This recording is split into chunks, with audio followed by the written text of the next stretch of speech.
Bienvenue dans ce nouvel épisode de Bip Bip.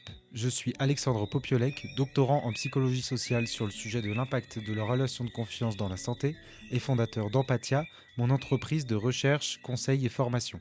Dans ce podcast, j'explique comment je réalise et finance ma thèse, construis mon activité et avance sur mon développement personnel. Pour en savoir plus, je vous laisse écouter les épisodes 0 des précédentes saisons et nous allons maintenant pouvoir commencer.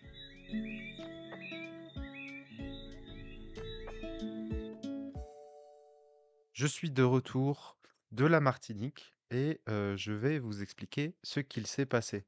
Alors d'abord, je souhaitais, enregistrer ce podcast là-bas, mais j'ai préféré ne pas le faire pour, une raison que j'étais occupé. Vous allez le comprendre, en long, en large et en travers. Et aussi, bah, niveau audio, je pense que le fait d'avoir les vagues, d'avoir des gens autour, ça aurait été sympa à peu près 2 minutes. Mais qu'après, ça aurait juste rendu l'épisode compliqué à écouter. Et puis, il y avait aussi une question d'énergie, au-delà d'être occupé. C'était dur de trouver l'énergie d'enregistrer un podcast. Donc voilà, j'ai préféré plutôt vous mettre dans une ambiance auditive. Donc j'ai pris quelques audios que je vais passer. Soit je vais faire une intro un petit peu mise en bouche, toi, je le mettrai, je sais pas, en outro, je ne sais pas encore ce que je vais faire, puisque pour l'instant j'enregistre l'épisode. Mais voilà, je vais essayer de vous mettre dans une ambiance quand même qui ressemble à la Martinique, en tout cas qui vient de la Martinique, qui ressemble, je sais pas, des sons qui seront enregistrés de là-bas. Et puis sinon, l'épisode sera enregistré en clair. Je pense que ce sera mieux. Déjà que je suis pas très satisfait de la qualité des épisodes. Il faut peut-être que je rachète un micro. Mais voilà, au moins, on a quelque chose qui est de l'ordre de qualité, de d'habitude. Alors, comment je voulais faire ce podcast? Je me suis posé beaucoup de questions, évidemment. Du coup, en vivant les choses, je me suis dit, tiens, ça va être marrant, qu'est-ce que je vais pouvoir dire? Et au début, je voulais faire quelque chose vraiment dans l'esprit de apporter quelque chose du point de vue logistique, expliquer, parce qu'on me pose beaucoup de questions, expliquer sur ce qui s'est passé, enfin non, pas ce qui s'est passé justement, comment ça s'est passé, comment je me suis organisé, qu'est-ce que ça fait de former à l'étranger, etc. Un point de vue vraiment professionnel. Et puis après, je me suis dit, ah, j'ai quand même, moi, envie d'exprimer des choses un peu plus personnelles de l'ordre du tourisme, etc. Et puis finalement, je me suis aussi dit, en fait, bah, ce podcast est une capsule temporelle pour moi, potentiellement pour d'autres, mais aussi pour moi. Et du coup, je vais quand même faire une partie, un petit peu, sur, mon expérience au-delà de former, à distance et de former en Martinique. Vraiment, bah, mon tourisme en Martinique, donc ça va pas, je ne vais pas faire, une demi heure, sur, quels endroits je suis allé voir et cetera, mais plutôt voilà, globalement l'expérience, au-delà de la formation. Ce que je me suis dit, ce que j'ai vu, avec deux trois endroits qui m'ont interpellé. Donc c'est évidemment pas un podcast, touristique, mais voilà, je vais faire, quand même en 2 parties. Ce qui sera, la première partie vraiment formation, logistique, comment ça se passe, et l'autre partie, tourisme et développement personnel. Enfin voilà, expliquer cette aventure en général, ce que ça m'a apporté. Je pense qu'on se rapproche, d'un format que je voulais faire et du coup cette fois, pour ceux qui étaient adeptes des différentes parties, des différents chapitres. J'ai un petit peu arrêté parce que ces derniers podcasts, soit je manquais de temps, soit je faisais un sujet, un podcast. Et là, cette fois, il y aura de nouveau les chapitres avec un chapitre vraiment faire une formation loin, comment ça se passe niveau logistique. Et l'autre partie, tourisme, développement personnel, parce que là, je peux largement comprendre que vous veniez chercher soit l'un, soit l'autre. Voilà pour cette petite introduction, et nous allons maintenant pouvoir commencer par, la première partie, formation, logistique. Comment ça se passe? Parce que beaucoup m'ont demandé, beaucoup sont curieux et je trouve que, c'est l'opportunité pour moi d'expliquer un peu j'allais dire la logistique de A à Z, mais je ne suis pas spécialement, préparé. Là, j'ai pris quelques notes, mais voilà, je vais pas c'est pas une formation sur la formation que je vous fais, c'est plus, un retour d'expérience et essayer d'expliquer comment ça se passe de mettre en place tout ça. Alors tout commence avec, bah, une relation avec un organisme de formation que je vais appeler OF. Je le rappellerai un petit peu, que OF veut dire organisme de formation, Mais voilà, je commence à me dire ça dans ma tête parce que c'est long et compliqué de dire. Organisme de formation. Donc, tout commence avec moi qui démarche, des centaines d'OF, il y a 1 an et qui essaye de vendre mon sujet sur la confiance, qui est mon sujet de thèse.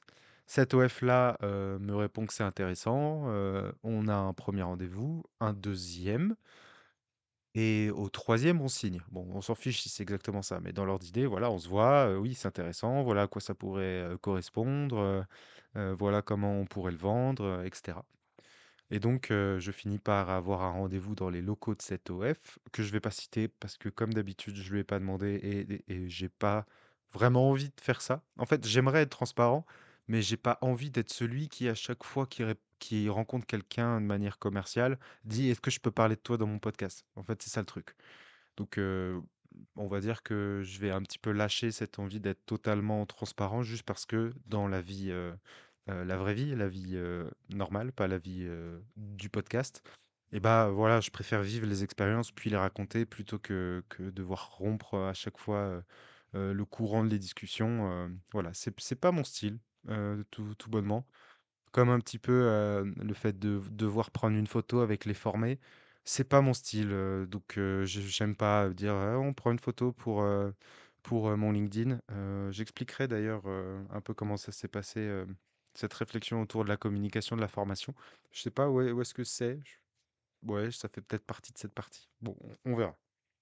Donc ça débute avec un contrat, avec un OF qui me dit: «Bah, nous, on commercialise ton sujet, c'est-à-dire on a des commerciaux qui vont essayer de trouver des personnes qui sont intéressées.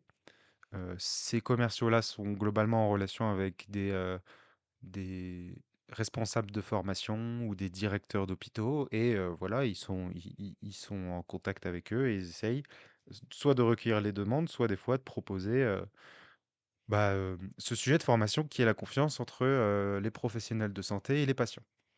Donc, on signe un contrat, les commerciaux font leur travail et un jour, il y a un commercial qui me dit: «Bon, on a, quelqu'un qui est intéressé pour faire une formation en physique et ce sera en Martinique. Est-ce que tu es d'accord?» Moi, je dis: «Oui». Hem et donc, OK, bah, on lance la démarche. Donc, à partir du fait où du moment où moi je dis «oui» et bah, il y a une relation, un espèce de triptyque, qui commence entre l'OF, l'organisme de formation, mais surtout le commercial, avec qui je suis en relation dans cette OF, la responsable pédagogique de la structure et moi. Logiquement, l'OF et la structure, l'hôpital, sont en sont en communication jusqu'à ce que moi, je doive vraiment être important. C'est-à-dire que moi, je dis: «J'arrive à telle heure, je fais tel truc», et cetera. Là, ça s'est plutôt passé comme ça aussi. C'est-à-dire que, bah, d'abord, c'est le commercial qui, essaye, voilà, de vendre ma formation et cetera et quand, la responsable pédagogique, commence à être un petit peu intéressée, bah, là, on commence à me mettre dans la boucle des mails, on commence à me dire, bah, quelles seraient tes disponibilités, et cetera et je transmets mes disponibilités, i le commercial et la responsable pédagogique se mettent d'accord, sur, un tarif, sur le nombre de personnes, le nombre de groupes, sachant que le tarif moi, a été, prénégocié avec l'OF. C'est-à-dire qu'avec l'OF, dans le contrat, bah, il y a le jour où vous vendez ma formation, ça coûtera à peu près, X euros par personne. Encore une fois, là, c'est là, enfin, pas si, encore une fois, pardon, je vais pas donner les détails, mais cette fois-ci, c'est contractuel, hein. Donc et puis par défaut, voilà, je donne pas mes prix. Par contre, je peux donner mon CA, quand je peux assez noyer le poisson. Mais voilà. Là, ce que je peux dire qui est intéressant, c'est que parfois, on peut, en tant que formateur, on peut vous payer à la journée ou parfois on peut vous payer selon le nombre de personnes, qui sont, inscrites. Et donc là, c'était plutôt comme ça. Donc c'est X euros par personne et donc ils négocient, je pense qu'ils arrondissent les angles, voilà, moi j'ai un ordre d'idées qui a été établi avec l'OF. Ensuite, c'est au commercial de monter, baisser, tout en restant dans les critères de ce qui a été signé, entre moi et l'OF. Mais sinon, on en rediscute, bref, chacun fait son travail. Une fois que c'est, négocié, qu'on a à peu près les dates, enfin qu'on a les dates, hein, d'ailleurs, L'OF, fait, un contrat, dont je ne connais pas la nature, que j'ai pas vu parce que c'est pas vraiment ma relation, hein. Là, dans ce petit triangle relationnel, bah, il y a des choses qui se font que 2 à 2, et c'est pas mon rôle de voir ce contrat-là entre l'OF et l'hôpital. Mais donc l'OF et l'hôpital contractualisent ce truc-là, et ensuite l'OF me dit: «C'est bon, on y va». C'est-à-dire: «C'est bon, il faut que tu payes tes billets, tu vas aller en Martinique». Alors, ce qui a été un peu, étrange pour moi, c'est que, bah, j'aurais bien aimé, voir ce contrat, même si, c'est, un contrat entre, enfin, qui me concerne pas. Eux, ils contractualisent le fait qu'ils envoient un consultant, mais voilà. Et du coup, moi, c'est vrai que, comment ça a été perçu?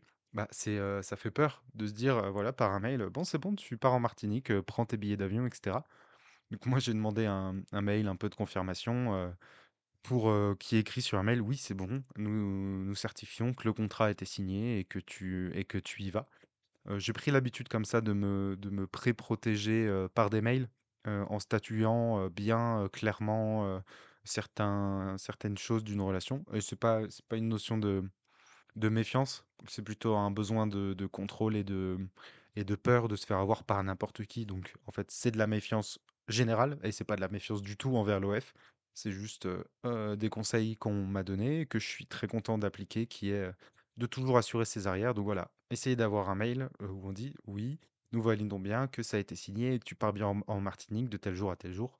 Dans tous les cas, ce sujet-là, avec les entreprises et d'autant plus les OF qui sont, bah, des structures qui ont l'habitude de travailler avec des formateurs, avec des externes et etc. Ils comprennent bien ce jeu-là, hein. Donc en fait, des fois, il y a un peu des envois de mails, où implicitement ça fait: «Je suis en train de te dire, ce que nous avons dit au téléphone pour, statuer, objectivement la chose. Est-ce que tu veux bien me me relancer, clairement pour, jouer à ce petit jeu-là avec moi aussi?» Et l'autre dit: «Oui, très clairement, c'est je statue également, semi-officiellement ce que nous venons de dire», clin d'œil. Donc ça c'est, l'implicite et l'explicite c'est, «Bonjour, pour confirmer, vous partez bien en Martinique de tel jour à tel jour», et l'autre dit: «Oui, je confirme bien que ça a été, signé et que vous partez en Martinique». Voilà, donc c'est un jeu qu'on connaît, c'est voilà, tout le monde est content de faire les choses proprement et d'avoir une preuve en quelque sorte que le contrat, est bien signé et que je dois y aller.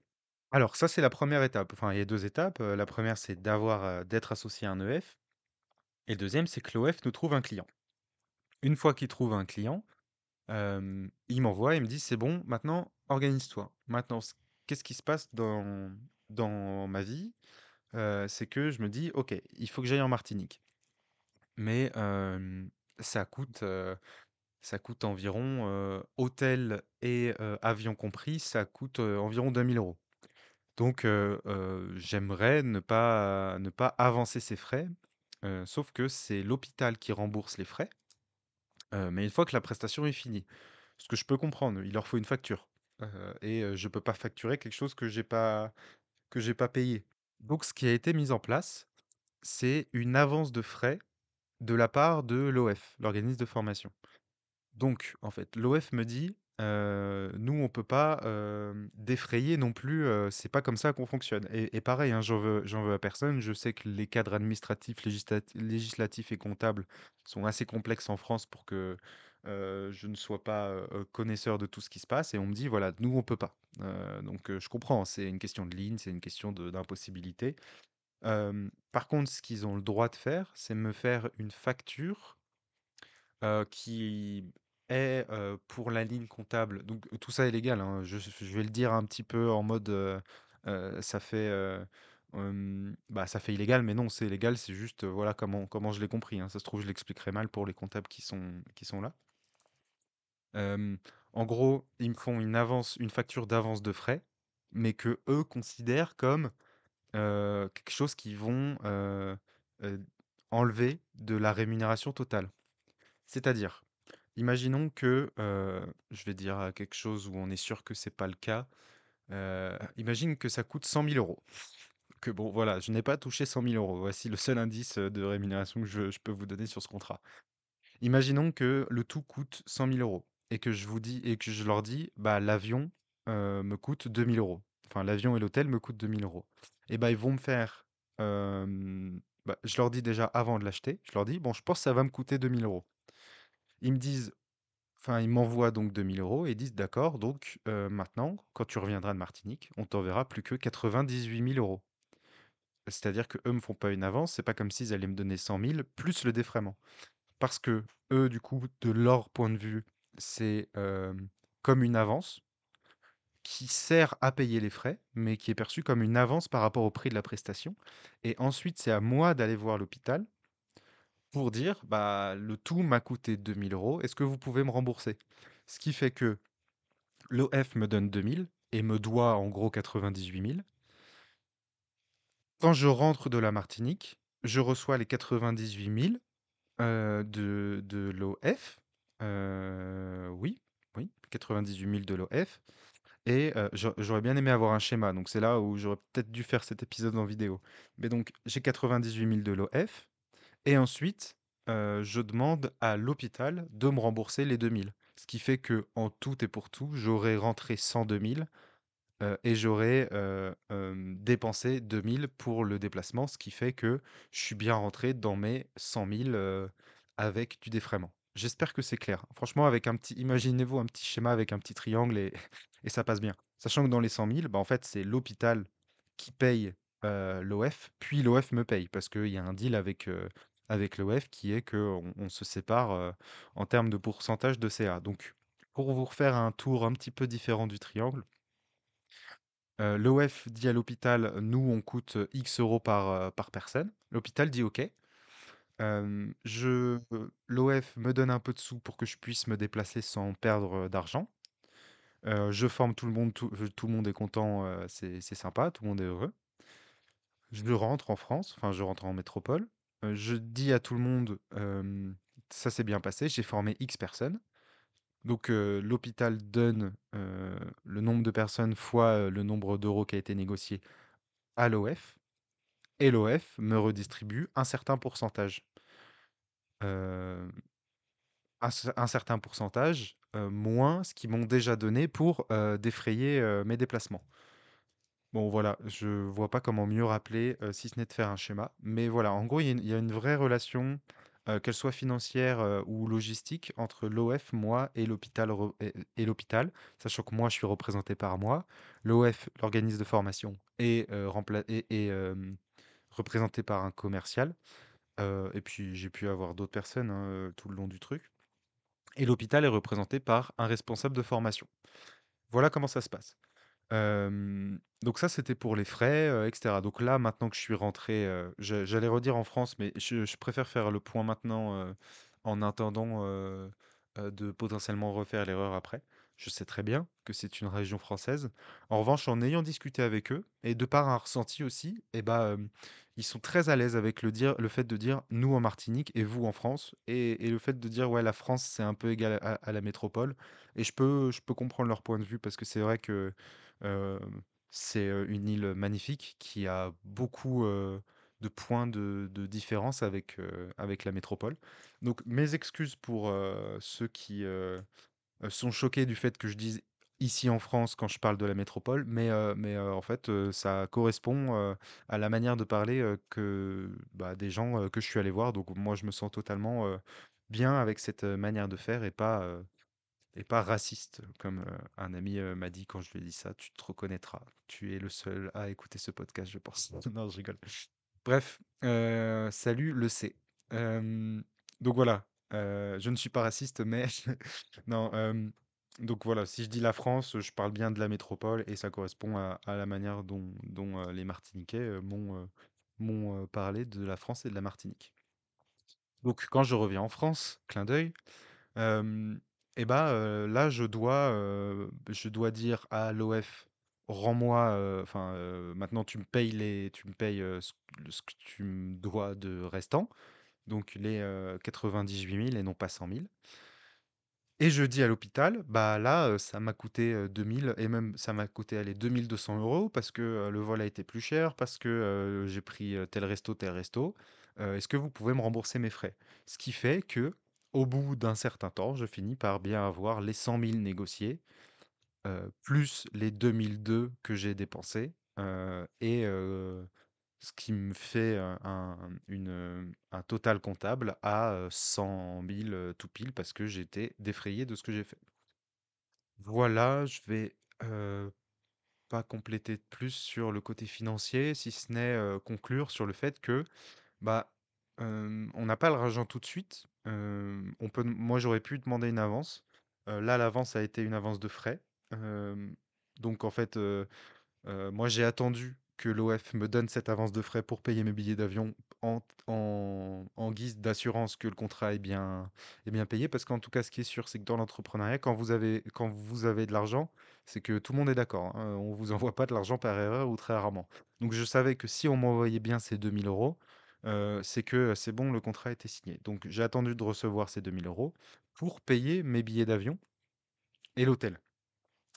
Pour tout vous dire, je dis 2 000 pour arrondir, mais en fait, j'ai demandé 1 900 et en fait, c'était quasiment le prix de l'avion et de l'hôtel alors que c'était censé amortir le tout. Parce que entre le moment où j'ai regardé ou le moment où j'ai pris, ça a modifié et j'avoue que c'était ma première facture d'avance de frais et donc je savais pas trop, et j'avais pas trop envie de mettre une somme, extravagante pour pas qu'ils aient l'impression que je les arnaque. Enfin bref, ça fait partie des craintes des jeunes entrepreneurs. On a du mal à demander de l'argent. Donc je demande quelque chose qui est un peu serré, ce qui fait que là, aujourd'hui, j'ai perdu de l'argent à aller en Martinique. Mais on s'en fiche, ça fait partie du fonds de roulement, et donc maintenant que je suis rentré, ce qu'il faut, c'est, que je dise à l'OF: «Ça s'est bien passé», que je leur montre: «Il y a X personnes qui ont participé», parce que vu que je suis payé en fonction du nombre de personnes qui a participé et bah, j'ai dû faire, un émargement, de savoir qui a été inscrit et qui est venu. Et bah, cet OF, parle à l'hôpital et dit: «Bah, c'est bon, on a bien, X personnes qui ont été formées, payez-nous».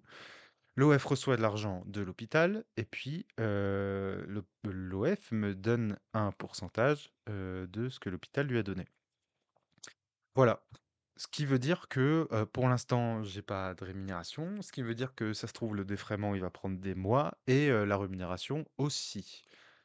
C'est à moi et à l'OF de décider, comptablement, quand on fonctionne ensemble, en combien de temps l'argent doit venir. Moi, je crois que c'est par défaut sur mes factures, je mets 30 jours, mais je crois que l'OF, a une politique de 60, donc ça, c'est des trucs qui sont inhérents au fonctionnement comptable des entreprises et selon les personnes, bah, il y a des comptables qui vont attendre, la fin des 30 ou des 60 jours pour payer et d'autres qui payent directement.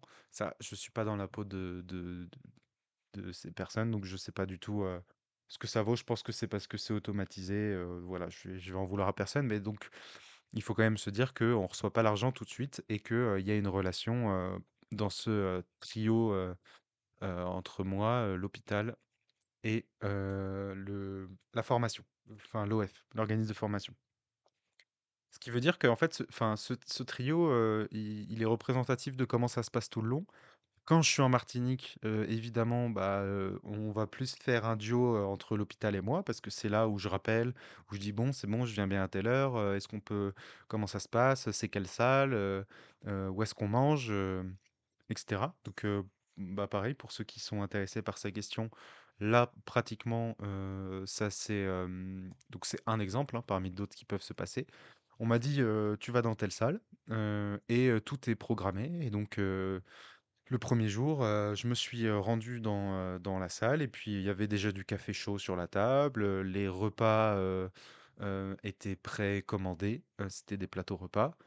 Donc à 12h30, il y a quelqu'un qui toque, et qui nous livre les repas, on mange dans la salle, entre formés et formateurs.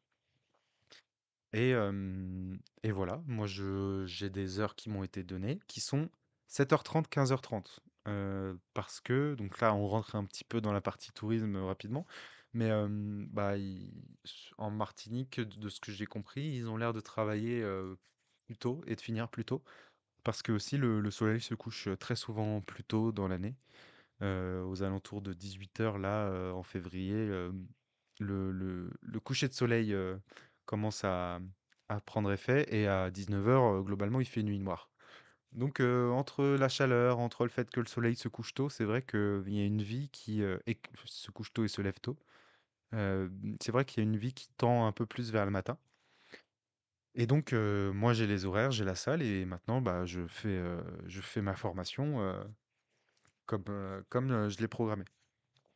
Alors, du point de vue de, pareil, ce triangle, il y a quelque chose qui est échangé et qui vient de moi, c'est le programme et le scénario et le déroulé pédagogique. Le programme, moi, je le construis, je l'envoie à l'OF et l'OF s'en sert pour communiquer. Il le donne à l'hôpital et l'hôpital, bah, le donne aux formés pour se rendre compte un peu de ce qu'il y a. Donc ça, je l'ai compris, tard, mais c'est, représentatif du monde de la formation. Hem, j'ai été face à des formés à qui on a réservé des jours de créneau, heu et on leur a dit: «Vous êtes formés ce jour-là». On n'a pas dit quoi. Certains, ont une fois dans l'année, un document, qui demande, sur quel type de formation ils aimeraient être formés, mais pas tous. Et en plus, c'est même pas forcément respecté. Donc, du point de vue des formés, cette fois, ils font leur travail. Un jour, ils regardent leur programme et ils voient formation et ils voient ça, genre un mois avant et puis une semaine avant la formation, ils voient le titre de la formation. Et moi, je reçois, donc des gens qu'on a, obligés à venir parce que s'ils viennent pas, c'est décompté, je crois, de leur salaire et en plus, là, là-bas, ils ont un fonctionnement de 12 heures de heures de travail par jour. Et bah, moi, ma formation fait 7 heures par jour. Et donc, en fait, quand je finis ma journée à 15h30, eux, normalement, ils auraient dû continuer pour compléter jusqu'à 12 heures de travail effectif. Et vu qu'ils le font pas, c'est des heures qu'ils vont rattraper.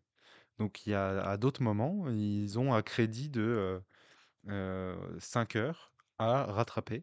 Euh, et donc, je suis face à des gens à qui on a obligé de venir. On leur a parfois jamais demandé leur avis si ça pourrait les intéresser et qui, en plus, perdent littéralement du temps, voire peuvent perdre du salaire en venant. Donc, mais j'en veux pas du tout à l'hôpital, hein, c'est malheureusement comme ça que ça se passe souvent. Euh, et donc, il y a plein de raisons, hein. Il y a des attentes, institutionnelles, il y a le fait que ça se trouve des gens étaient intéressés, mais il y avait pas assez d'intéressés pour me faire me déplacer, donc ils ont inscrit des personnes en plus, ce qui fait que c'est quand même pour former à la fin des personnes et intéressées et les former tout court sur un sujet qui est important. Peut-être que les gens ont tellement jamais le temps, qu'ils ont jamais envie de se former, alors que c'est bien de les pousser un peu. Il y a plein de raisons, hein. Moi je j'ai bien conscience que je fais partie d'un système qui est plus grand que mon opinion personnelle et que beaucoup de gens sont capables d'être bons dans leur travail, mais faire des choses qui ont l'air d'être injustes. Donc il y a pas de souci. En revanche, moi en tant que formateur, bah, je suis face à des gens qui parfois sont pas là, enfin n'ont pas envie d'être là et ne savaient à peine pourquoi ils étaient là, etc. Donc bah, pour le premier groupe, donc j'ai eu deux groupes, la formation fait 2 jours, donc j'ai formé pendant 4 jours. Pour le premier groupe, je l'ai pas vu du tout. Ils m'ont expliqué ça et j'ai dit: «Oui, bah, je sais que ça existe», parce que du coup, il y a un travail du formateur de se rendre compte de l'état et du pourquoi les personnes viennent dans la formation. Donc là, j'ai dit: «OK, je comprends, je sais que ça existe, il y a pas de souci». Mais j'étais quand même face à des personnes qui étaient investies dès le départ, qui étaient intéressées, et qui avaient vraiment envie d'en apprendre plus sur le sujet du relationnel et de la confiance avec les patients. Et avec eux, très vite, les activités se sont bien passées, très investis, à discuter beaucoup. Donc limite, j'étais un peu en retard, mais je préfère être en retard parce que, c'est plus facile de raccourcir que de rallonger, et même, c'est au niveau de ce qu'on apporte. C'est plus pertinent de raccourcir que d'allonger parce que je trouve que faire tirer une activité alors que tout le monde a dit ce qu'il avait à dire, c'est mal vécu pour tout le monde et pour moi aussi. Alors que une idée, je peux la transmettre en 1 heure comme en 5 secondes. En revanche, une fois que j'ai passé 1 heure et que j'ai vraiment fait le tour, faut réinventer une demi-heure dessus, c'est compliqué. Donc, enfin, il y a des théories que je peux vous expliquer rapidement, mais le sens de la formation, c'est pas juste d'expliquer, c'est d'expliquer, faire travailler, faire un exercice, deux exercices, trois exercices, faire un peu jouer avec les idées pour qu'on puisse bah, les apprendre dans différents contextes et faire travailler dessus. Donc, je préfère faire plein d'activités sur un même sujet, heu, que, essayer de faire une longue activité, essayer de tirer, les vers du nez aux gens. Par exemple, il y a une activité que je fais qui est un petit focus group sur le sujet du relationnel, où on est là pour échanger, savoir qui pense quoi du relationnel, quand est-ce que c'est dur, quand est-ce que c'est facile, quand est-ce que c'est utile, pas utile, pour que tout le monde puisse parler et que tout le monde puisse un peu se lancer dans le thème de la formation, un peu lancer son cerveau dans ce champ-là et voilà, se mettre dans l'univers du relationnel, du sujet de la formation. Et c'est quelque chose qui a très bien marché, mais je le prends en exemple pour dire que bah, une fois que j'ai posé toutes mes questions et toutes mes relances, et que ok, peut-être que le truc devait durer 1 heure, mais qu'il a duré 45 minutes, bah, je vais arrêter parce que je vais pas, enfin, ça va se sentir que j'ai reposé des questions, reformulé, etc. Alors que si, ce qui s'est passé avec le premier groupe, cette activité dure 1 heure au lieu de 45 minutes, eh bah, je préfère enlever un exercice plus tard, parce que des exercices, j'en fais plusieurs sur la même thématique, ou je préfère, sur une thématique un peu plus secondaire, enlever l'exercice et juste faire de l'informatif. Mais voilà, moi en tout cas, je préfère être plus large que plus serré. Et ça a été plutôt le cas dans la première formation, moins dans la deuxième.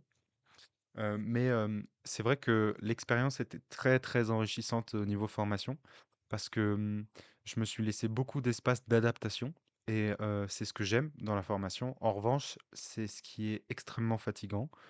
Donc, je voulais vous expliquer un peu comment on se préparait bien à une formation et du coup, ça peut m'aider à l'exprimer.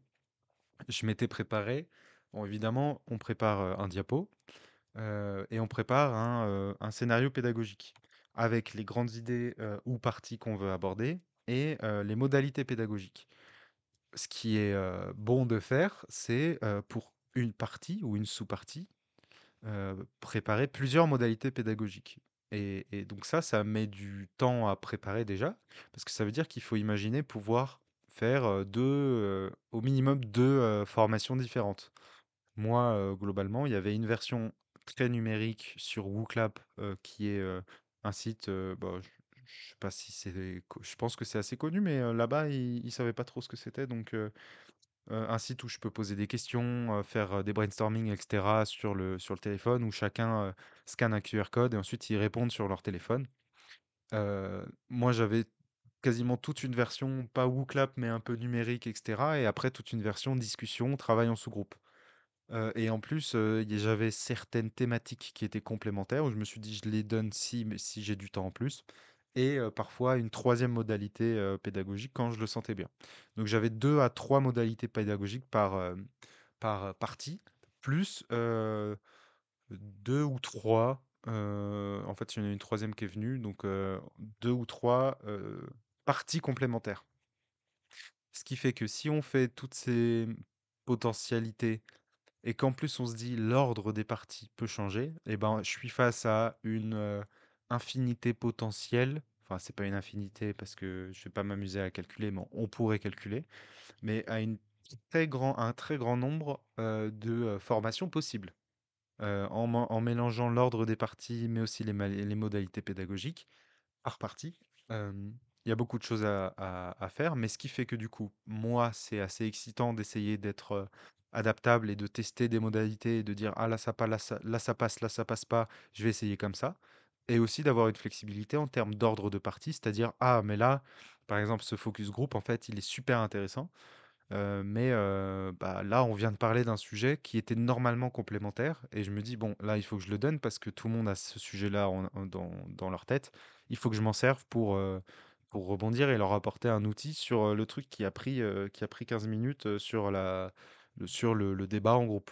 Donc voilà, moi, de mon point de vue, je me dis: «Ah, c'est cool, je vais pouvoir leur servir». Là, je leur ai mis en avant, enfin, je leur ai fait émerger une thématique sur laquelle j'ai une réponse théorique et donc hop, je change tout mon truc. Sauf qu'après, toutes les parties se décalent.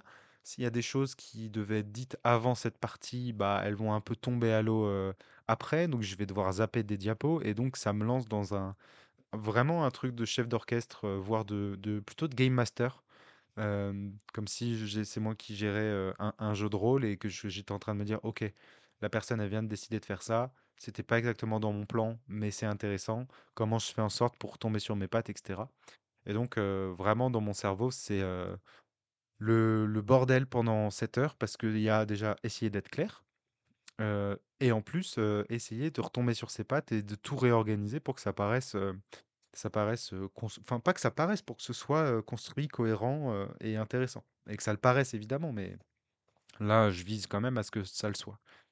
Donc voilà ce qui peut se passer dans la tête, d'un formateur, en tout cas de moi. Je crois que ça dépend des styles de formation, peut-être que ça dépend aussi du fait que je sois jeune, et qu'à cette formation, bah, même si c'est mon sujet de thèse et que je maîtrise le fond, bah, la forme je la maîtrise pas. Ce qui fait qu'il y a aussi des choses qui tombent à l'eau, dans ce que j'avais prévu de faire, où je me dis: «Mais en fait, cette thématique-là, elle a déjà été abordée, ce truc-là tombe à l'eau, parce que, quand je fais, 1 heure de discussion générale, bah, je peux pas, 1 heure après faire, 20 minutes d'une autre discussion sur un sujet parce que beaucoup de choses ont été dites. Donc voilà, aujourd'hui, si je devais refaire un scénario pédagogique, il serait pas le même. Par contre, heu, il serait tout aussi adaptable mais avec, une précision un peu plus fidèle, sur, le temps, ou ce qui passe pas, en physique, parce que en fait, initialement, ce qui a été contractualisé avec l'OF, c'était de faire une formation, digitale, à distance, en visio et donc j'avais beaucoup d'activités, bah, en fait, j'avais beaucoup d'activités qui étaient faites pour la visio. Et bah, voilà, j'ai déjà réfléchi, avant d'aller en Martinique, comment je pouvais modifier les choses pour que ça marche mieux en physique. Mais, bah, il faut tester quand même et on a beau réfléchir, pendant des heures, ce qu'il faut à un moment, c'est tester. Ça me fait un petit peu penser à ce que j'entends des humoristes, parce que j'écoute beaucoup d'humoristes et d'interviews d'humoristes qui disent que, on peut commencer à avoir une science de la bonne blague et cetera, mais qu'à un moment, il faut essayer la blague, devant des gens et que c'est pour ça, ceux qui font du stand-up, se testent dans des comedy clubs. Bah, je pense que dans la formation, il y a un peu de ça quand même. Il y a une science, on finit par être, meilleur, de plus en plus et de pouvoir avoir besoin de moins de tests pour, que l'activité fonctionne, mais à un moment, il faut tester l'activité, voir si ça marche et ça marche pas. Et en plus, c'est tellement plus simple, parce qu'on le voit tellement tout de suite, une activité qui marche et qui marche pas, que, ça mérite pas forcément de se prendre énormément la tête. Donc, si je devais conseiller, des jeunes formateurs qui ont envie d'avoir des formations quand même adaptables, et bah, c'est de prévoir de plus prendre du temps à prévoir différentes activités plutôt que de prendre du temps à en peaufiner une. C'est-à-dire que moi, je me suis déjà dit: «Là, on va faire un jeu, ça pourrait quasiment être un jeu de rôle, et de complexifier les règles», alors qu'en fait, ça se trouve, ça va tomber à l'eau, seconde 15 et qu'on n'aura pas de plan B. Vaut mieux avoir plein de plans, qu'un très bon, parce que c'est très difficile de prédire, si ça va fonctionner. En tout cas, là où j'en suis, et j'espère, pouvoir vous dire dans quelques mois, OK, là j'ai compris, ça marche tout le temps. Mais sincèrement, je pense pas, hein. Je pense que j'aurais affiné mon œil et que j'aurais besoin de moins de temps et de moins de plans B, C, D, mais que ce sera toujours dur à prédire une activité qui marche d'une activité qui marche pas. Et pourquoi? Bah, parce que bah, là, les activités qui ont marché pour le groupe 1 n'ont pas marché pour le groupe 2. Donc en fait, c'est un exemple.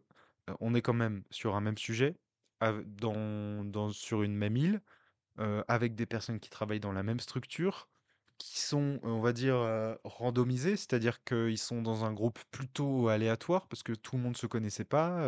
Ça a été fait plutôt dans une gestion logistique qu'autrement. Et il y a des dynamiques de groupe qui sont très étranges. Et en fait, mon groupe 2 était l'antichambre du groupe 1, c'est-à-dire, mais c'est quasiment le type d'activité qui marchait avec le 1 marchait pas avec le 2 et inversement.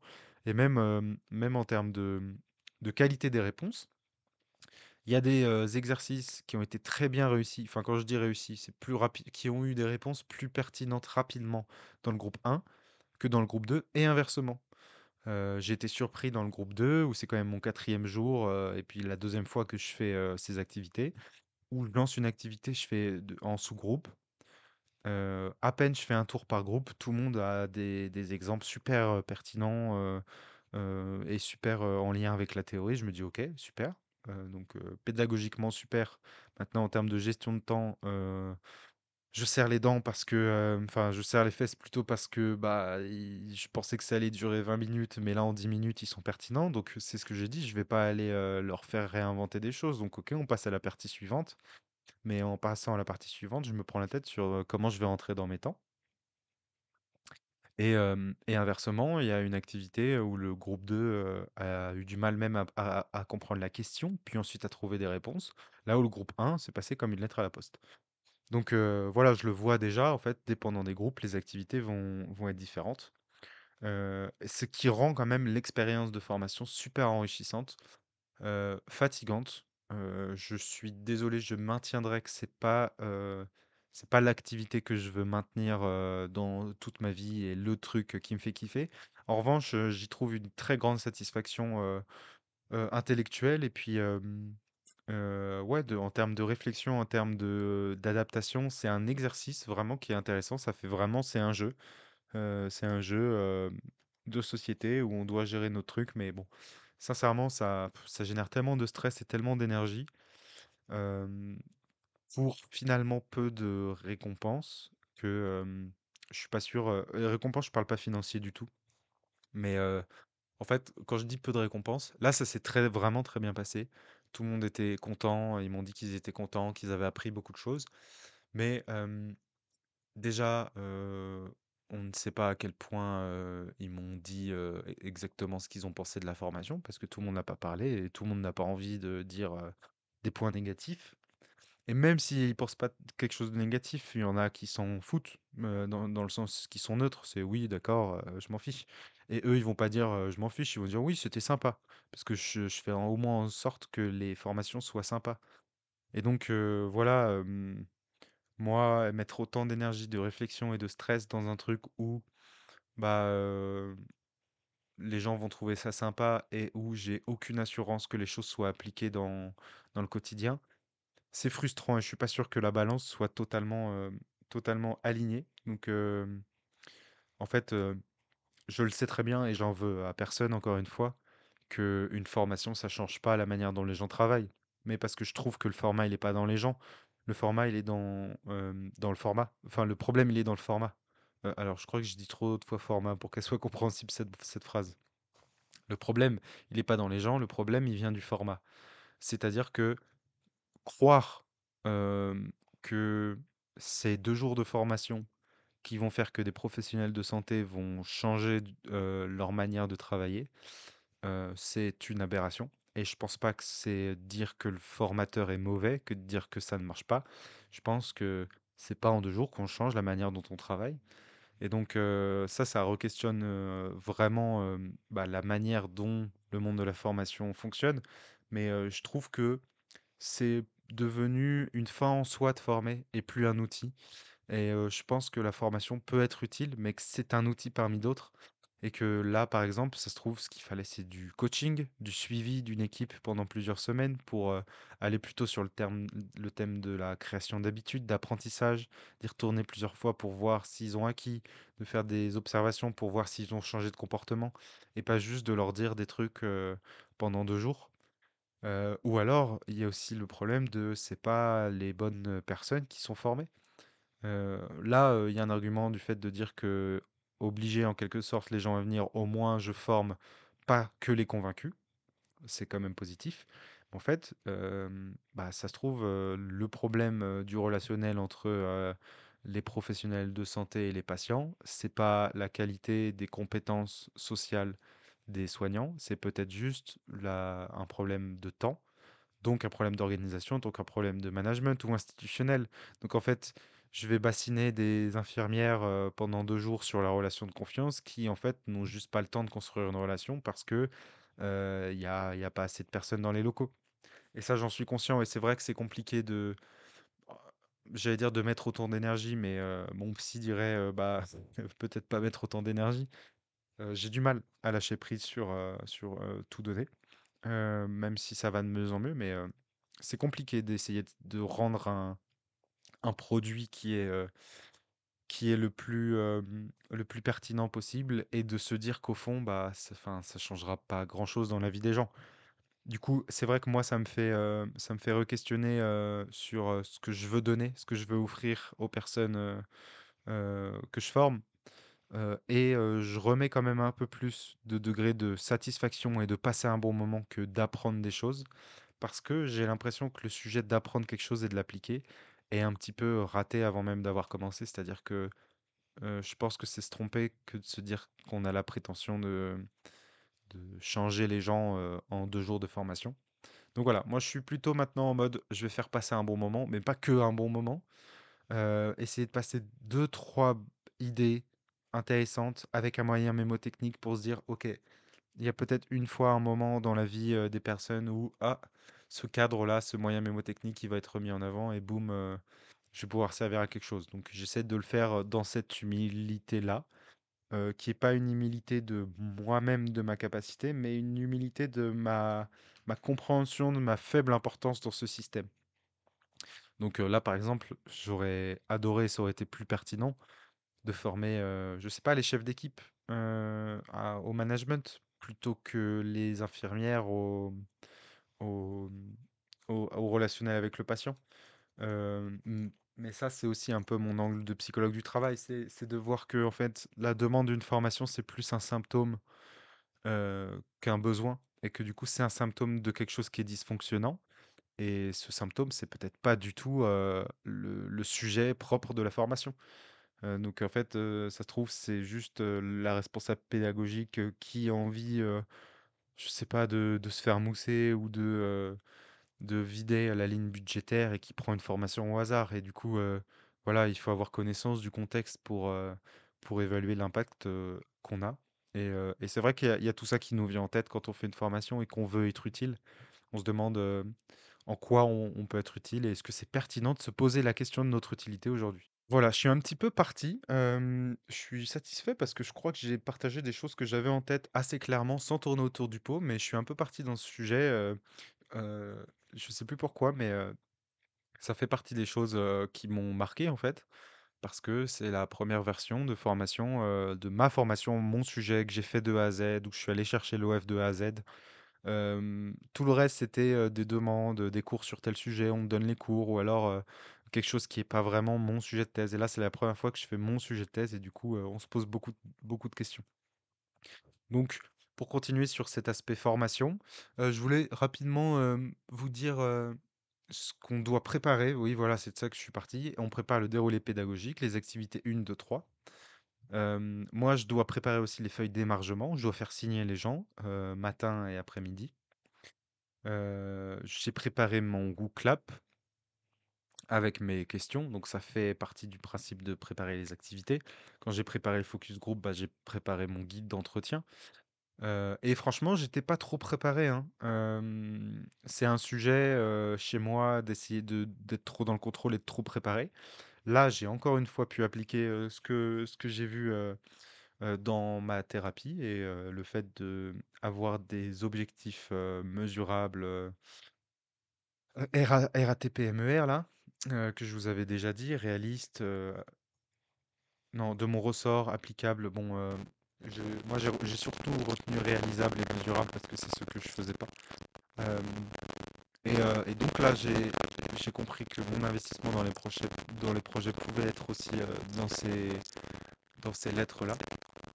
Et là où avant, je me disais: «Je vais être le plus préparé possible», ce qui est pas du tout, réaliste, ni, et encore moins mesurable. Bah, là, je me suis dit: «Pour être prêt, il faut que je connaisse clairement, mon déroulé pédagogique et que j'ai au moins, une, à enfin, que j'ai une à 2 modalités pédagogiques complémentaires et que je sache clairement ce que je vais faire et dire dans ces modalités pédagogiques. Ce qui fait que, bah, si je me dis: «Ah bah tiens, là, je pourrais le faire sur Rootclap», bah, je prépare la question et je m'assure que je l'ai fait. Et si je dis: «Ah bah ça, je pourrais le faire en mode focus group», que j'ai préparé les guides d'entretien pour le focus group.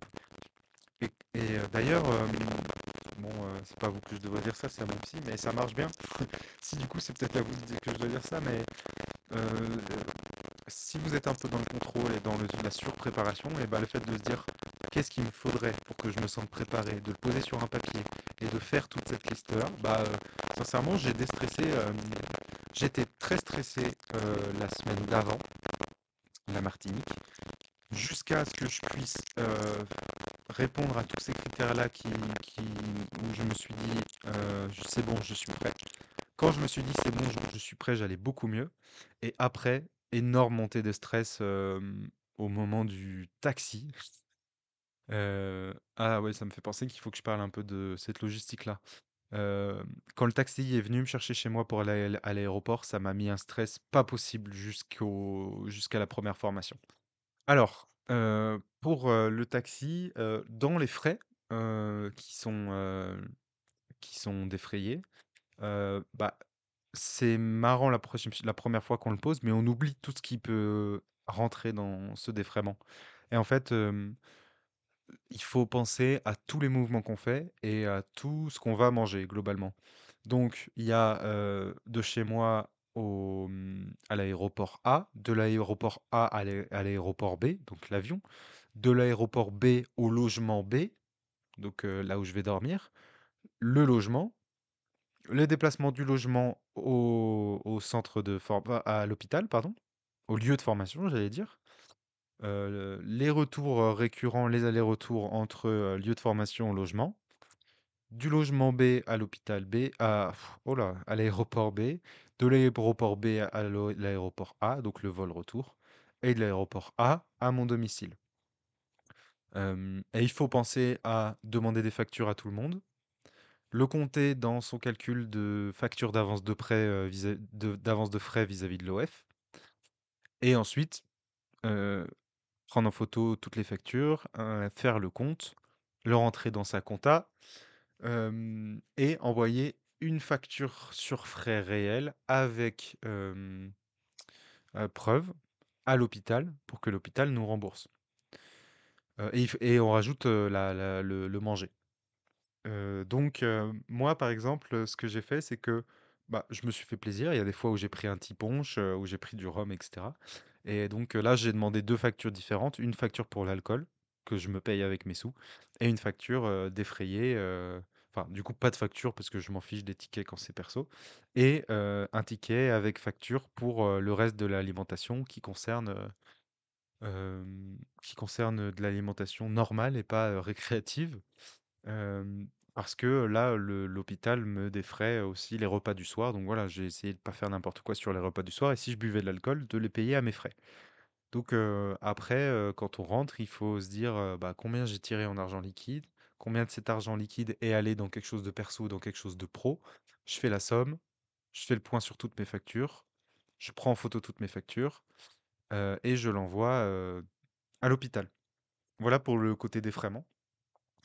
Pour le côté, plaisir et peut-être que ça peut me permettre de passer dans la partie tourisme, et bah, c'est vrai que, je me suis fait, le kiff quand même d'aller à l'hôpital en taxi, sachant que j'aurais pu et ça aurait été compliqué, mais y aller en transport, parce que défraiement et parce que, bah, il y a le sujet de commencer à me voir comme une entreprise, comme un entrepreneur et d'avoir, des standards, professionnels, en fait et d'arrêter de se voir comme un étudiant, à qui on a la chance, de proposer de former, mais de se voir comme, bah, je suis formateur, il faut que je sois en forme et il faut que je me facilite la vie sans être dans le luxe, mais que je me facilite la vie pour, être dans des meilleures conditions pour former et pour reprendre le travail un peu, après et donc voilà, vrai kiff, de utiliser, le taxi pour, aller, à l'aéroport, et d'aller de l'aéroport, au logement. Je crois que c'est tout ce que je voulais vous dire pour, le côté formation.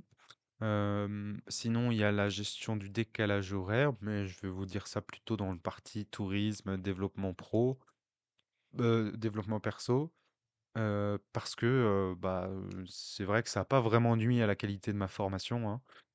J'étais fatigué quoi, et du coup, oui, j'étais pas à 100, mais comme ça peut l'être, en France, quand j'habite à 2 heures du lieu de formation et que du coup, je me suis levé tôt, je suis fatigué et puis dans tous les cas, la formation, c'est fatigant donc voilà, pas grand chose d'autre à dire, je réfléchis, Je crois que c'est bon et puis dans tous les cas, on verra, si je reviens sur un sujet, mais on va pouvoir passer à la deuxième partie, la partie tourisme ça slash développement perso et je vais faire une pause et me prendre un café parce que je commence à perdre pied, mon cerveau se déconnecte. Je suis retourné, en France hier et le décalage horaire fait mal quand même cognitivement.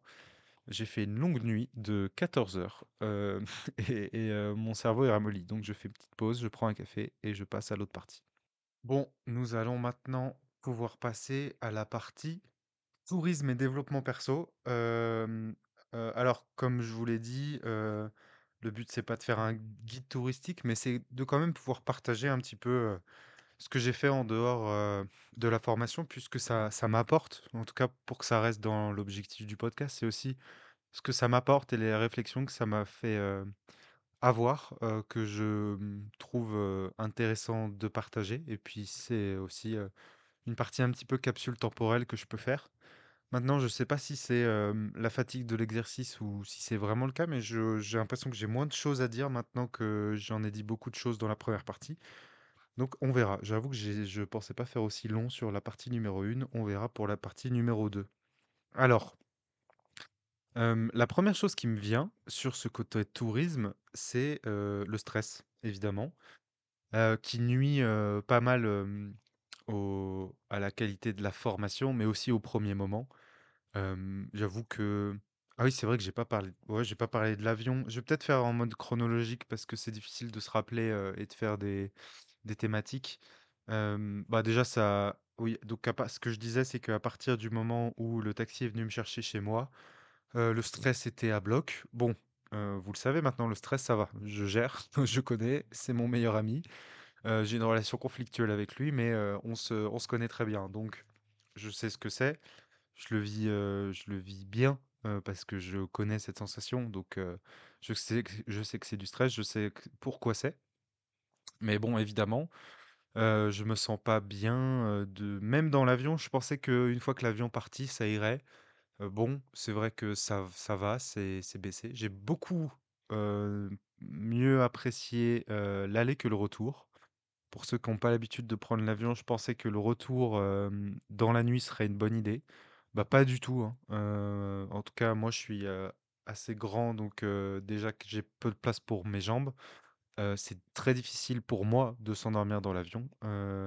Ce qui fait que je m'étais dit: «Ça va, je pourrais dormir un peu». Je savais que ce serait pas une très bonne nuit, mais je pourrais m'endormir un peu et puis je rentre, à 10 heures heure locale, voilà, je refais ma journée, ça me recale quasiment, comme une petite mauvaise nuit, mais en fait, non, j'avoue que j'aurais préféré partir, 2 jours, quitte à, faire en sorte d'atterrir le soir, c'est parfait. En fait, c'est ce que j'ai fait, à l'aller. À l'aller, départ 14 heures heure française et j'arrive à 18h30 en Martinique. Donc il y a -5 heures de décalage. Donc quand on est en Martinique, il y a plus 5 heures, ça veut dire que j'arrive à 18 heures heure locale, mais dans ma tête, il est 23. Ce qui fait qu'en fait, quand la formation commence à 7h30 et qu'on doit se lever en gros, à 6 heures parce que, on ne sait pas exactement où c'est, et on veut prendre de l'avance, et bah, ça va en fait de s'endormir tôt, hein. À 20 heures, on est, mort, et donc on arrive à faire des belles nuits. Donc à l'aller, c'est cool. Parce que, bah, on est censé se lever tôt pour le rythme de l'île, mais en fait, on est un peu forcé par notre décalage à se coucher tôt. Le soleil se lève tôt, les jours d'après, le soleil se couche tôt, donc vu qu'on est fatigué dans notre tête et qu'en plus il fait nuit, bah, à 21h-22 heures, je dormais. Ce qui fait que pour le sommeil, ça allait. En revanche, le stress, j'avoue que, je m'attendais à stresser, mais je m'attendais quand même à aller mieux après la première journée. Et donc c'est vrai que après la première journée, il y a tout un truc mais je crois qu'en fait, le décalage horaire, jouait beaucoup parce que ça allait mieux après. Je m'attendais à finir ma première journée, à me dire: «C'est bon, c'est passé, maintenant il y a juste à former et à kiffer» et en fait non, on est ravagé par par le stress, ravagé par la fatigue. En plus, je vous expliquais un peu en quoi, la formation, était fatigante et du coup, on est mort et il y a un truc, donc moi l'hôtel était à 15 minutes, à pied de l'hôpital Et en fait, je rentrais quand même, à l'hôtel pour, poser mes affaires, mon PC et cetera, partir léger. Et en fait, je prenais une douche et en fait, quand on a formé pendant 7 heures, qu'on s'est levé à 6 heures, que dans notre tête, il est plus 5 heures et qu'on vient de prendre une douche, c'est très dur de se motiver à ressortir. Et en fait, c'est très dur pour plusieurs raisons. Alors, il y a une belle partie, fatigue quand même, mais il y a quand même une partie, de peur. Et je sais pas si vous êtes, si vous êtes parti seul déjà, mais j'avoue que partir seul loin, et encore c'est francophone, hein, heu, partir seul loin, c'est vraiment une aventure, particulière. Je trouve qu'on se redécouvre un peu et bah, ça fait peur, et ça par contre je m'y attendais pas. C'est-à-dire que, déjà le premier soir, aller au resto tout seul, je me suis dit: «Mais je sais pas à quoi faire», alors qu'il suffisait d'aller au resto. Donc, à chaque fois que j'ai eu peur, quasiment j'ai fait les choses qui me faisaient peur. Mais ouais, en fait, tout est quand même plus dur, hein, de voyager, de plus dur de se laisser aller, en tout cas pour moi, hein, d'aller au resto, d'aller boire un coup, de prendre le bateau. À chaque fois, il y a un peu plus de frein que s'il y avait quelqu'un avec moi. Et donc ça m'a étonné, que vraiment, beaucoup de choses demandent du courage. Et donc, ça m'a quand même dit que j'étais courageux. Parce que le courage, c'est de savoir aller au-delà de ses craintes. Et donc, vu que j'ai eu des craintes et que je suis allé au-delà et que j'ai fait les trucs, je suis courageux. Par contre, je suis pas si à l'aise que ce que j'aurais pensé. Parce que je pensais que je n'aurais pas besoin de tant de courage pour faire des choses. Et donc, je suis étonné du fait que j'ai été stressé et qu'il m'a fallu quand même mobiliser des ressources pour sortir, voyager, prendre le bus, etc. Parce que tout est nouveau, tout fait un peu peur. Tout fait peur parce qu'on ne sait pas vraiment comment ça fonctionne. Et donc, je me suis quand même surpris à être plus stressé que d'habitude. Enfin, voilà, aujourd'hui, là, en France, en métropole, si on me demande de de prendre le bus tout seul ou le train ou un BlaBlaCar, bah, il y a pas de souci. Mais bizarrement, là, aussi loin, bah, il y a des freins, quand même qui viennent. Et donc on se voit quand même, face à soi-même, face à ses craintes et face à son propre courage de se dire: «Mais si ça tenait qu'à moi», mais en fait mais d'ailleurs, en fait, c'est ça le truc, c'est que tout ne tient qu'à moi.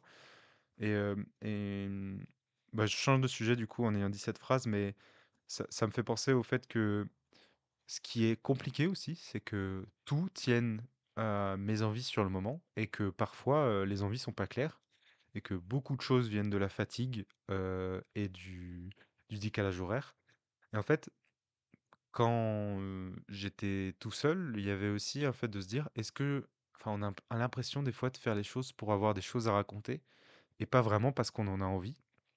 Et moi, j'ai eu un souci, le 2e jour. Bon, du coup, je fais pas du tout chronologiquement, mais je le fais comme ça me vient.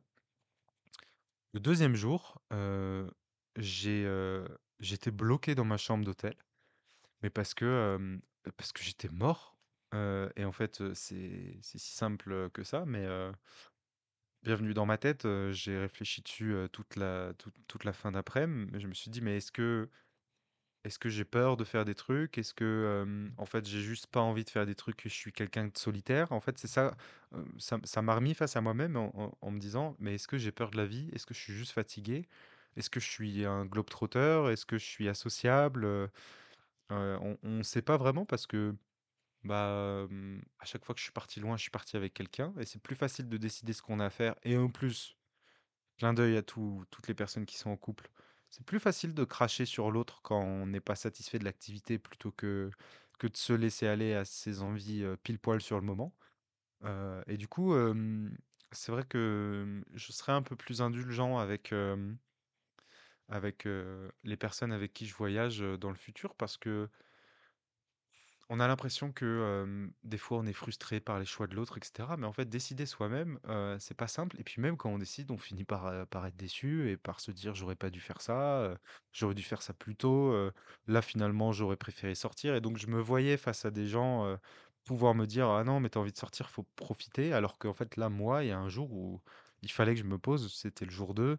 Je pense que je rentre dans le rythme de fait, mais pas en réalité. C'est-à-dire que de fait, je me lève à 6 heures pour former, je forme 7 heures et après, il faut aller, c'est comme ça que je le vivais.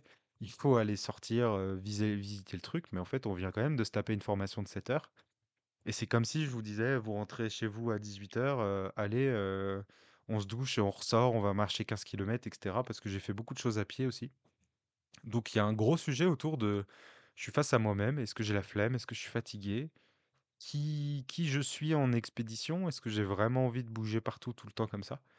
Et donc, jour 2, j'ai rien fait, je suis resté dans ma nuit d'hôtel, j'ai fait un gros truc de métropolitain, qui est de me commander un tacos et de le manger dans ma chambre d'hôtel. Et en fait, j'ai très bien fait de faire ça. Donc là, par exemple, personnellement, j'ai eu une réponse de non, j'étais vraiment fatigué, sans aucun repère et le fait de devoir, ressortir tout de suite, là, il fallait que je me pose et pourquoi je le sais? Parce que dès le lendemain, j'avais tout de suite envie de faire des choses et j'avais prévu ce que je devais faire et cetera donc ça allait beaucoup mieux. Ça me fait penser au fait que je suis vraiment parti dans ma tête pour le travail et pas pour les vacances, ce qui fait que l'après-midi, je savais pas trop quoi faire, j'ai pas regardé, j'ai pas planifié et du coup, bah, je me balade et il y a ce truc de j'entends parler des trucs que j'ai envie de faire sur le moment et en fait, ça demande quand même un minimum d'organisation parce qu'il y a des trucs où il faut gérer les tickets, il faut réserver, il faut prévoir son retour, si c'est loin et en fait, vu que je faisais les trucs en les faisant et pas en les planifiant, bah, il y a plein de trucs où je me dis: «Ah ouais, mais je ferai ça le jour d'après», puis le jour d'après, je sors 1 heure plus tard et ça devient compliqué, enfin il y a aussi le truc pas facile de, bah, il fait quand même nuit à 18h30, donc il faut assez s'organiser, pour, pas être perdu à 19h parce que être perdu, en pleine nuit, c'est tout de suite plus compliqué. La vie s'arrête quand même un peu plus tôt.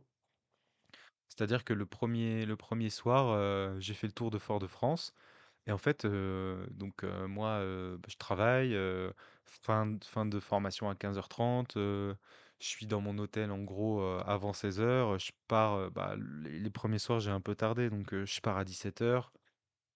J'arrive en ville à 17h30, mais en fait, les commerces, ils ferment, et même les commerces de vente et tout. Et en fait, entre 17h30 et 19h, même les bars sont pas forcément encore ouverts. Et il y a une période un peu de creux en semaine où la nuit tombe. Dans nos têtes, il est minuit, heure locale, il est 19. On comprend plus rien. euh, et enfin, ouais, non, c'est pas exactement 19, mais voilà, ça fait un truc de où je suis, quoi. Et c'est vrai que ça m'est arrivé les 2 premiers jours de me dire: «Mais qu'est-ce que je fais là?» Le premier jour, c'était un peu positif, un peu le kiff, genre: «Mais c'est incroyable, que je sois là». Et le deuxième jour, il y a vraiment eu un truc de: «Mais qu'est-ce que je fais là?» De se rendre compte un peu qu'on est seul, de se rendre compte qu'on fait 6 000 kilomètres pour former sur sa thèse. Il y a un truc qui rentre pas dans le cerveau: «Mais qu'est-ce que je fais?» D'ailleurs, je l'ai pas dit, dans la première partie, mais quel plaisir, hein, de former sur sa thèse, je pourrais en refaire 1 heure, mais je vais pas vous servir un podcast, aussi long, mais ouais, en fait, j'en ai déjà parlé, autour de moi, à ce sujet et j'ai l'impression de me répéter, à ouvrir cette partie-là, mais de voir la reconnaissance et même de voir, à quel point, heu, je peux inspirer, mais à quel point on m'inspire, c'est incroyable. Hem, j'ai, eu des nouvelles idées sur ma thèse, grâce à eux et ça, c'est fou. Mais c'est vraiment fou. Fou est le vrai mot, c'est-à-dire que se reprendre un peu dans sa tête que je suis en train de financer ma thèse, en parlant de ma thèse, à l'étranger, en étant payé, en étant quand même bien payé, même si je dis pas les chiffres, waouh, juste, incroyable et je sais plus pourquoi je suis parti dans ça. Ah oui, il y a quand même un truc de: «Mais qu'est-ce que je fais là?» Un truc de vide, de on se fait, embrasser par la solitude nous pèse dessus et on se dit: «Mais qu'est-ce que je fais là? Et qu'est-ce que je dois faire?» Et là, je suis censé, après 7 heures de formation, me balader à droite à gauche et je sais pas ce que je dois faire et dans ce vide-là, bah, il y a eu des moments quand même, un peu, j'allais dire négatifs, mais bah, de moins bien vécu en mode, le grand vide. Donc voilà, j'aurais peut-être pas dû commencer comme ça parce que du coup mais en fait, c'est intéressant parce que vous comprenez mieux maintenant pourquoi, si je devais résumer cette expérience, je dirais qu'elle est riche, et incroyable. Et je dis pas incroyable, comme tout le monde dirait incroyable, mais vraiment incroyable dans le sens où ça m'a beaucoup choqué à plusieurs reprises de me dire: «Mais c'est fou que je sois là, c'est enfin, je suis de l'autre côté, je suis de l'autre côté du monde à parler de ma thèse, à être payé pour ça». C'est incroyable, impensable de dire ça, au Bip Bip, épisode 0, saison 0. Heu et j'ai eu beaucoup de moments de réalisation comme ça avec des je vous cache pas des petites larmes qui ont coulé en mode, ça y est, on y est, c'est vraiment je vis vraiment ce que je voulais vivre. Mais ce qui rend les choses riches et pas forcément ultra joyeuses, ça je renvoie un peu à l'épisode, 0 de la saison 4, le parcours est tellement riche et long que, bah, ça justifie l'idée de vivre. Mais c'est pas du bonheur léger, en fait, c'est du bonheur de waouh, tout ce qui s'est passé, c'est fou quand même. Mais au-delà de ça, du coup, de ces moments un peu émus et puis de ces moments de doute, j'ai eu beaucoup de moments de kiff et je suis très content d'être sorti de ma zone de confort. Donc c'était quand même pas des vacances. Aujourd'hui, je conclurai quand même pas en disant que c'était des vacances. Mais j'ai vu des choses magnifiques. Donc là, je vais pouvoir dire des choses ceux qui connaissent la Martinique pourront me juger ou me trouver inintéressant. Mais le coin que j'ai le plus aimé, c'est les Trois Îlets. Donc en fait, quand on est à Fort-de-France, on peut prendre une navette qui va au sud de l'île. Et là, j'ai trouvé vraiment les paysages, certes très touristiques quand même, mais vraiment paradisiaques, sable clair, fin, de l'eau où on voit ses pieds, etc. C'était vraiment magnifique le sud. Là où Fort-de-France, j'étais un petit peu déçu finalement. Heu, Ça fait pas très touristique, donc en fait, c'est bien, parce que mon âme de globe-trotter, se disait: «OK, je suis vraiment dans la vie des gens et cetera. Je suis pas dans un truc préfabriqué pour les touristes». Mais ouais, en fait, l'office du tourisme ferme à 16 heures, donc moi, toujours en retard. Et en fait, on a du mal à comprendre comment la ville s'organise parce qu'on n'est pas guidé et du coup, voilà, vu que je suis pas venu en touriste, j'ai pas trop regardé comment c'était être fait et donc je me suis beaucoup baladé à pied, ce qui fait que j'ai beaucoup pris la température de la ville.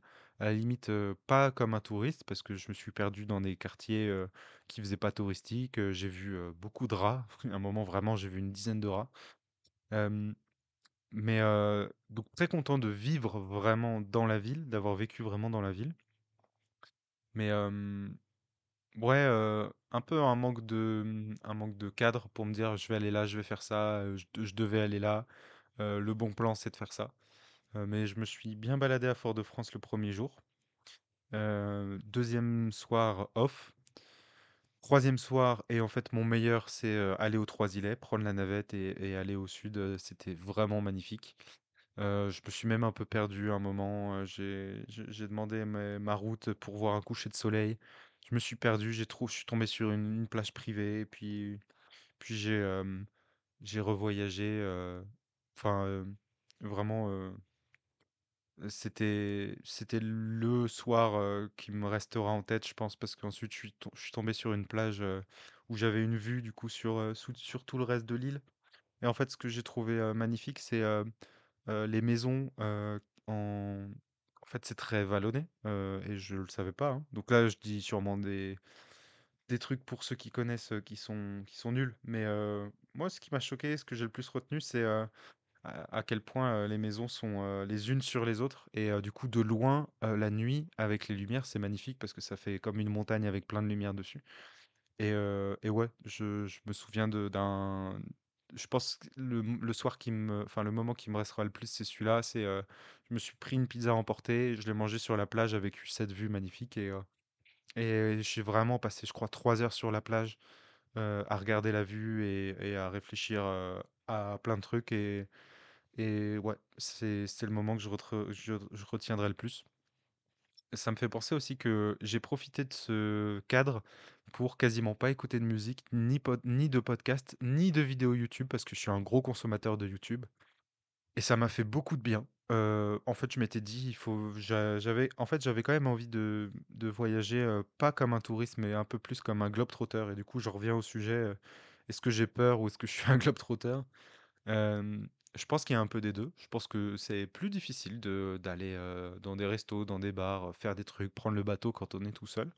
Mais je pense aussi que j'aime bien, vivre des vacances, un peu solitaires, un peu où je trouve un petit coin paradisiaque tout seul, donc ça fait partie des choses où je me suis découvert et pareil pour la musique, vraiment prendre la température, vivre avec les gens, vivre avec, les sons, les odeurs, les discussions, c'est quelque chose que j'ai beaucoup apprécié. Ça m'a permis de me redéconnecter un peu, tous les médias que je pouvais avoir et ça m'a fait du bien parce que ça m'a donné une bonne occasion de rompre un peu mes mauvaises habitudes, comme les mauvaises habitudes de sommeil où j'avoue que ces dernières semaines, je tardais de plus en plus le sommeil et je me levais de plus en plus tard, donc je me couchais de plus en plus tard, j'étais pas content de la manière dont je travaillais, je commençais à avoir du mal à courir le matin. Et bah là, ça remet un peu les pendules à l'heure, c'est le cas de le dire avec le décalage, parce que bah, déjà là-bas, heure locale, j'étais couché vers 22 voire 21h, levé vers 6h, 6h30. Et en fait, là, j'ai quasiment envie d'avoir ce rythme-là, donc heure parisienne, mais j'avoue que, bon, 21h, ça va, j'ai pas 80 ans, mais se coucher tôt, se lever tôt, travailler et ensuite avoir toute l'après-midi, tout le jour pour faire plein de trucs, c'est un rythme qui m'a beaucoup plu. Donc je vais reprendre un rythme en me couchant un peu plus tôt et en me levant tôt naturellement. Ça, c'était vraiment quelque chose qu'il faut que je retrouve. Et, bah, voyager et du coup en profiter pour se déconnecter et avoir d'autres horaires, c'est pas mal. Autre sujet, j'ai visité, donc ça c'était alors jour 1 Fort-de-France, jour 2 rien, enfin formation mais ensuite, tranquille à l'hôtel. Jour 3 Trois-Îlets. Jour 4 je ne sais plus. Ah si, jour 4 je suis allé à Schœlcher, je crois. En fait, il y a des mots que j'ai entendus dans ma vie que en martiniquais. Ça veut dire que dans ma tête, c'est produit avec l'accent martiniquais. Donc je vous épargne, mon accent martiniquais, mais du coup, dans ma tête, il y a l'accent martiniquais quand je dis les mots. Donc celui-là, je l'ai entendu qu'en martiniquais, enfin qu'avec l'accent un peu, martiniquais et donc je sais pas le dire, en en français de métropole. Donc Schœlcher, je crois. C'est une petite ville à côté de Fort-de-France et j'y suis allé à pied. Je suis tombé sur une magnifique, je pense que c'est mon top 2 du coup des lieux, une petite crique, où en fait c'est censé être un espace privé mais pas vraiment. On passe dans un hôtel et on finit sur un truc de 200 m². Magnifique, c'est ce qu'on peut attendre d'une petite plage, des îles avec les cocotiers, l'eau bleue et cetera. Je suis pas resté très longtemps parce qu'ensuite je voulais voir la ville de Schœlcher. Bah, j'étais frappé du fait que les routes étaient difficilement praticables à pied. Donc j'avoue que si vous y allez pour marcher dans les villes, c'est compliqué. Là, on finit sur une nationale, sans le vouloir. Donc ça m'a contraint de prendre le bus, et j'ai pris le bus pour quelques arrêts et bah, j'ai pas été, convaincu de Schœlcher. C'était sympa. J'ai mangé dans un resto sympa. Mais voilà, j'ai pas retenu grand-chose si ce n'est, bon j'aime beaucoup le basket et j'adore, voir les beaux endroits où on peut faire du basket. Donc il y a un bel endroit où on peut faire du basket, ça m'a donné envie de jouer avec, les autres. Mais bon là pour le coup, j'ai manqué de courage. J'étais à 2 doigts de demander, mais voilà, là pour le coup, manquait un petit peu de courage et c'est en ça que ça m'a surpris de me dire: «Ah je suis pas si à l'aise en société que ça». En tout cas quand on est loin, ça change. Heu, j'allais dire: «Mais je regrette pas», bah, c'est vrai, j'aurais pu regretter, mais voilà, je sais qui je suis et je comprends pourquoi je l'ai pas fait, tant pis. Voilà, Schœlcher, ça m'a pas, convaincu et ensuite, 4e, bah, du coup, 5e soir, enfin 5e journée, en fait, j'ai pris le temps d'aller à Saint-Pierre, qui est une ville, plus au nord de l'île et là, il faut faire 1 heure de bus. Donc c'est pour ça que j'attendais. En fait, j'ai eu mon samedi, donc je suis parti le samedi soir et bah, le samedi, je formais pas, donc en fait, j'ai eu le samedi toute la journée pour pouvoir visiter Et Saint-Pierre, c'est très joli, mais c'est très joli, j'allais dire, c'est très joli de loin. En fait, c'est très joli partout, mais quand on y est, bah, j'ai pas su trop quoi faire. Après, je pense aussi il y avait la fatigue de la semaine, et il y avait parce que, il y a un moment où j'ai dû faire une sieste sur la plage parce que j'étais mort. Et là, il y a eu un peu d'ennui, il y a eu un peu, en fait, le fait de savoir qu'on part le soir même, ça gâche le truc, on a l'impression de s'occuper pour s'occuper et c'est vrai que j'ai pas, c'était pas le moment que j'ai le plus apprécié. Par contre, le fait de longer en bus, c'était magnifique, ça me donne un peu plus l'impression d'avoir connu l'île et d'y être allé, je suis très content, ça fait partie de mes plus belles photos, l'endroit est très joli et très bien placé, on voit le mont Pelé. Bon, moi, j'ai pas pu le voir, entièrement, il y avait des nuages, mais franchement, très bel endroit. Et je crois que ce qui m'a le plus marqué, c'est le zoo, qui s'appelle le zoo de Martinique et qui est à Saint-Pierre.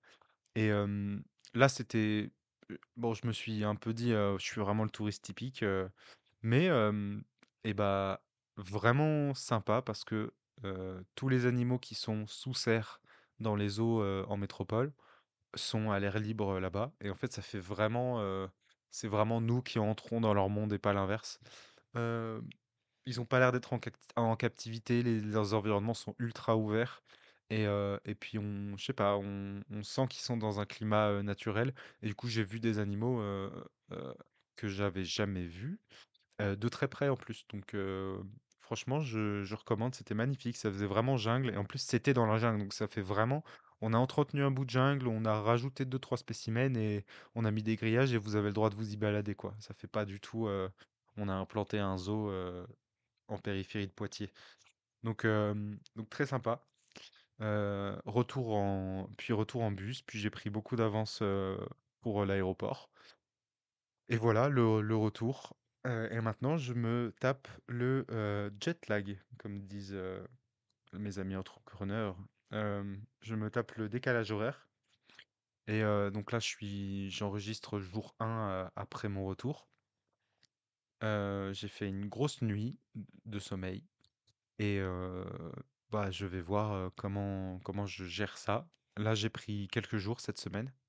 Je pense pouvoir vous dire avec assurance qu'il y aura pas de podcast la semaine prochaine, tout simplement parce que lundi, mardi, mercredi, je suis en vacances et ensuite ça va être la reprise, puis ensuite je vois des amis le week-end. Enfin franchement, à part si j'ai une thématique qui vient d'une autre semaine que j'ai à vous dire, sinon, bah, la Martinique, ça a pris tout mon temps et toute mon énergie de ces derniers temps. Je crois pas avoir de choses pertinentes à vous dire, donc voilà. Ça se trouve, je ferai 10 minutes ou 5 pour dire, j'ai bien été, récurrent, et hebdomadaire. Mais comme je le vois, et bah, je vais vous laisser tranquille. De toute façon, ça va faire un long podcast, donc comme ça, vous allez avoir 2 semaines pour l'écouter. Voilà, je pense que je vais pas m'étendre, plus que ça. Déjà que je me sens je me sens coupable de juste avoir raconté ma vie, mais c'est un peu la période, capsule temporelle, où j'ai pu expliquer ce que j'ai fait. J'ai goûté évidemment, des acras, j'ai goûté évidemment du rhum, que j'ai apprécié, mais bon, je vais pas vous en dire, beaucoup plus.